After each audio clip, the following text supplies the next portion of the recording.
उत्तर प्रदेश की राजनीति में नजर आ रही हैं। लेकिन बीजेपी नेता और केंद्रीय मंत्री मुख्तार अब्बास नकवी ने भी ममता बनर्जी पर हमला बोला है और बीजेपी को रोकने के लिए सिंडिकेट के एकजुट होने का आरोप लगाया। साथ ही बीजेपी की बड़ी जीत का दावा कर दिया। ममता दीदी की दिक्कत क्या है? उनसे अपना प्रदेश समझ नहीं रहा है। उनकी सरकार को वहाँ पे अराजक तत्वों ने, ऐसे लोगों ने जो कि प्रदेश के हितों के दुश्मन हैं, उन्होंने हाईजैक कर रखा है। प्रशासन वहाँ पर जो है वो पूरी तरह से उन लोगों के हाथों बंधक बन गया है। तो अब जो है ये सारा के सारा इस तरह का सिंडिकेट इकट्ठा हो रहा है और इकट्ठा हो करके जो है वो कह रहा है कि जी हम बीजेपी को रोकने के लिए हम भी तुम्हारे साथ हैं। कोई कह रहा है हम तुम्हारे हाथ पकड़ रहे हैं, कोई कह रहा है तुम्हारा हम पैर पकड़ रहे हैं, कोई कह रहा है तुम्हारा हम टांग पकड़ रहे हैं। अखिलेश जी हम तुम्हारे साथ हैं, तुम आगे बढ़ो। और पता लगा कि जब अखिलेश जी जो है वो चुनाव के बाद रिजल्ट आएगा तो ये सब कोई नहीं दिखेंगे। तो इसलिए मुझे लगता है कि बेगानी शादी में अब्दुल्ला दीवाने वाली स्थिति। और बीजेपी नेता अमित मालवीय ने भी ममता बनर्जी पर हमला बोला और उन पर बंगाल चुनाव के दौरान यूपी के लोगों को गाली देने का आरोप लगा दिया।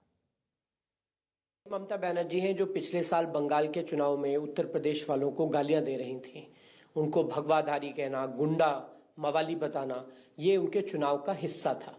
ऐसे में अखिलेश यादव ममता बनर्जी को उत्तर प्रदेश बुलाते हैं, ये उत्तर प्रदेश की जनता का अपमान है। ममता बनर्जी बनारस जा सकती हैं, कानपुर जा सकती हैं, जहां पर भी जाना चाहे वहां जा सकती हैं, लेकिन उनका उत्तर प्रदेश में जनाधार क्या है?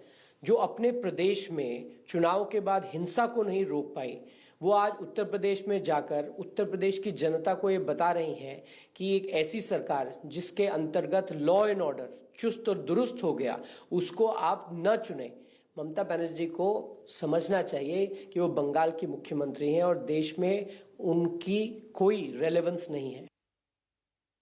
बीजेपी नेता रवि किशन ने भी ममता बनर्जी के समाजवादी पार्टी के पक्ष में चुनाव प्रचार करने पर सवाल उठा दिए और उनके प्रचार करने के बाद अखिलेश यादव को नुकसान होने का दावा कर दिया। ममता जी आई हैं तो ममता जी का स्वागत है उत्तर प्रदेश की पावन धरती पर। लेकिन ममता जी को ये भी बता देना चाहिए कि अगर वो उत्तर प्रदेश वालों से मांग रही हैं कि सपा को जितवाना है, तो ममता जी आपके उस कोलकाता में उत्तर प्रदेश वालों पर कितना अत्याचार होता है और कितना अत्याचार आप करवाती हैं, उसको भी उत्तर प्रदेश वाले कभी भूले नहीं। अच्छा हुआ और मांग के उनको और कुछ अखिलेश जी को सीटें मिल रही थी, अब और वो कम हो जाएंगी, अब वो 40-45 की सीटों में सिमट जाएंगे। उत्तर प्रदेश के डिप्टी सीएम केशव प्रसाद मौर्य ने उत्तर प्रदेश में बीजेपी की जीत का दावा किया है और ममता बनर्जी से यूपी के लोगों का अपमान करने पर माफी मांगने की मांग कर डाली। उत्तर प्रदेश का अपमान करने के लिए माफी मांगे और दंगाइयों का संरक्षण करने वाली ममता दीदी, दंगाइयों का संरक्षण करने वाले श्री अखिलेश यादव, इन दोनों के मिलने के बाद हमारे वोट बढ़ेंगे। उत्तर प्रदेश के बाद अब बात गोवा की। गृह मंत्री अमित शाह आज गोवा में प्रचार की कमान संभालेंगे। अमित शाह आज गोवा में घर घर प्रचार और रैलियों के जरिए बीजेपी के लिए प्रचार करेंगे। अमित शाह शाम 4 बजे गोवा पहुंचेंगे। गोवा के मायम में अमित शाह घर घर प्रचार में शामिल होंगे। इसके बाद शाम 5 बजे अमित शाह गोवा के बिचोले पहुंचेंगे और यहां भी Amit Shah door to door campaign के जरिए पार्टी प्रत्याशी के लिए वोट मांगेंगे। घर घर प्रचार के बाद अमित शाह बिचोले में शाम 5:30 बजे एक रैली को संबोधित करेंगे और फिर शाम 7 बजे सखाली बाजार में भी अमित शाह की रैली होनी है। 14 तारीख को 40 विधानसभा सीटों पर मतदान होना है और ऐसे में गोवा में आज चुनाव प्रचार की कमान संभालते हुए अमित शाह नजर आएंगे। 2 रैलियों को संबोधित करेंगे। घर घर जाकर डोर टू डोर कैंपेनिंग में भी हिस्सा अमित शाह ने लिया है और ऐसे में आज जनता से संवाद करते हुए नजर आएंगे। बीजेपी प्रत्याशी के लिए वोट की अपील करते हुए नजर आएंगे। चुनाव प्रचार अपने चरम पर है और ऐसे में लोगों के बीच जाकर हर एक राजनीतिक पार्टी जोर आजमाइश करती हुई।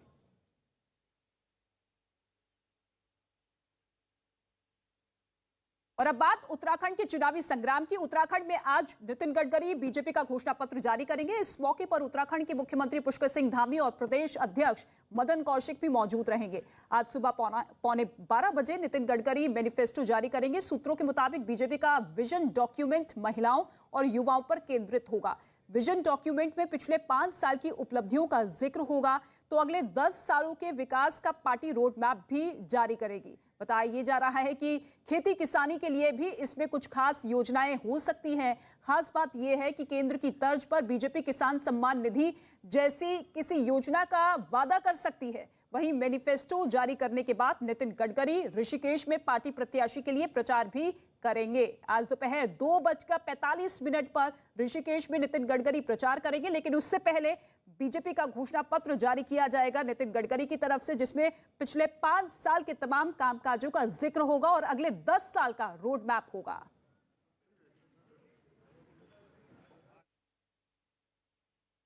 तो उत्तराखंड में 14 तारीख को 70 विधानसभा सीटों पर मतदान होना है और ऐसे में आज उत्तराखंड में बीजेपी का घोषणा पत्र नितिन गडकरी जारी करेंगे। इसके साथ ही चुनाव प्रचार भी करते हुए नजर आएंगे। उत्तराखंड की जनता के लिए किन किन वादों का ऐलान किया जाता है, इस पर नजरें सभी की टिकी हुई है। लेकिन बीजेपी का मैनिफेस्टो, जिसमें उत्तराखंड की जनता, उत्तराखंड राज्य के विकास को लेकर पूरा विजन डॉक्यूमेंट अगले 10 साल का जारी करने की बात सामने आ रही है।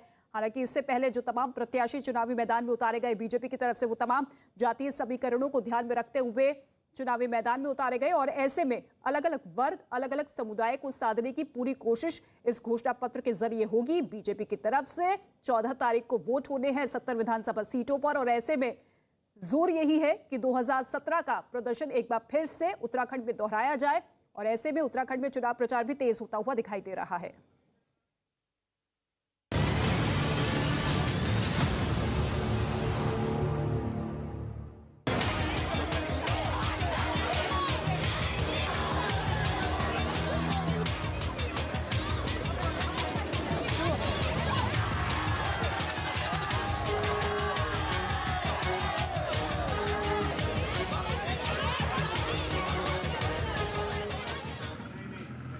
नमस्कार, आप देख रहे हैं न्यूज़ 18 इंडिया। आपके साथ मैं हूं रवि ठाकुर।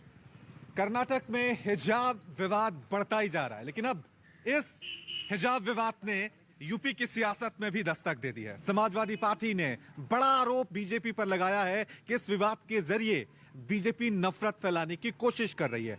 कर्नाटक में हिजाब का यह विवाद चल रहा है, लेकिन अब इसकी आहट, इसकी दस्तक यूपी की सियासत में भी देखने को मिल रही है। कल यानी 10 फरवरी को उत्तर प्रदेश में पहले चरण का मतदान होना है। इस वक्त हम उत्तर प्रदेश के कैराना में मौजूद है। मुस्लिम बहुल ये इलाका है। यहाँ के लोग इस विवाद को लेकर क्या सोचते हैं, हिजाब को लेकर इनकी क्या राय है, ये जानने की हम कोशिश करेंगे।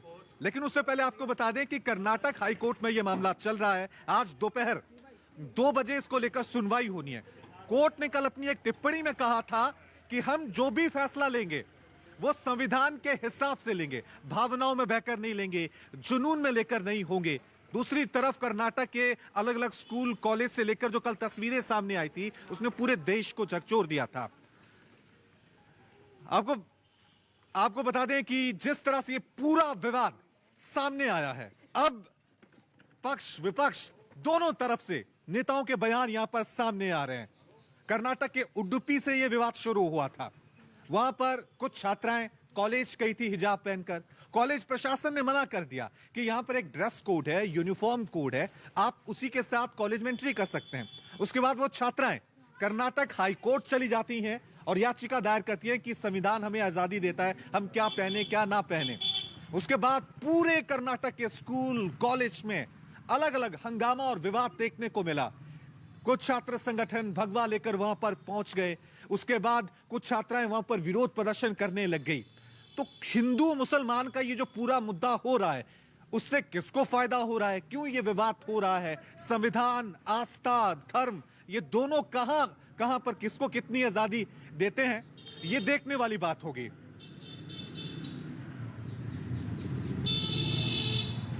अब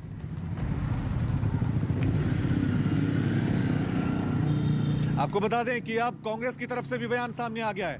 प्रियंका गांधी ने हिजाब वाले मामले पर बीजेपी को घेरा है। प्रियंका गांधी ने ट्वीट किया है यहां पर और बड़ा हमला यहां पर बीजेपी पर निशाना साधा है। हम लगातार आपको बता रहे हैं कि कल पहले चरण का मतदान होना है। उससे पहले कर्नाटक में यह विवाद, सियासतदानों के ये बयान, हिजाब विवाद, हाई कोर्ट में मामले की सुनवाई चल रही है। हर एक अपडेट हम आप तक पहुंचा रहे हैं।